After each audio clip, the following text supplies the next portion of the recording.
Welcome back to Tech Team Corner. I'm your host, Andy Kennard. In this episode, I'll be talking about the PowerCure mini steamer that's used with their lateral lining system. In this video, you'll learn about the basics of operation, safety precautions, awareness for your work environment, and we'll proceed to do a live startup. Now to start, let's talk about the 3 requirements that are critical for a successful operation.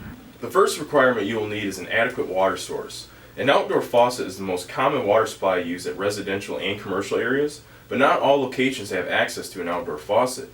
With that being said, for a situation like that encountered, transfer pumps like the one in this picture can be used with large tanks of water that will last the duration of the steam cure.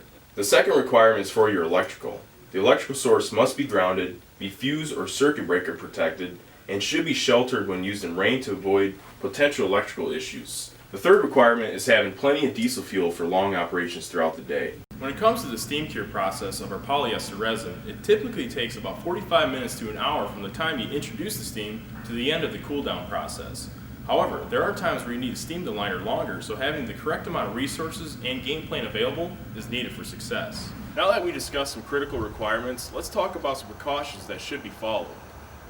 One precaution that I encourage customers to be mindful of is cold weather. If the mini steamer isn't cared for correctly in colder temps, then issues can occur with the mini steamer's mechanical, fuel, and water functions. It is also recommended to have some protective eyewear and some heat-resistant gloves during operation. You also want to make sure that your mini steamer is outdoors for proper ventilation and that your burner is not close to any object that could cause potential damage. Your discharge hoses, you want to make sure they're secured so they don't move around freely. And now it's time to start the unit. So I just turned my water supply on. I made sure the diesel was good inside the mini steamer and I have a sufficient power supply.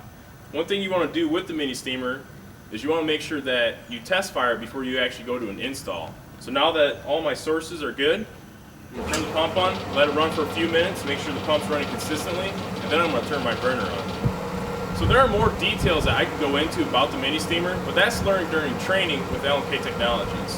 So right now, I'm just going to turn the burner on because I've already checked everything else to make sure it was good to go.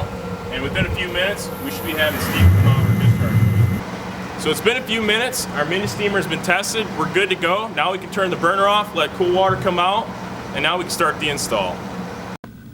Before I wrap up this video, I want to make it known that we want all of our customers to succeed.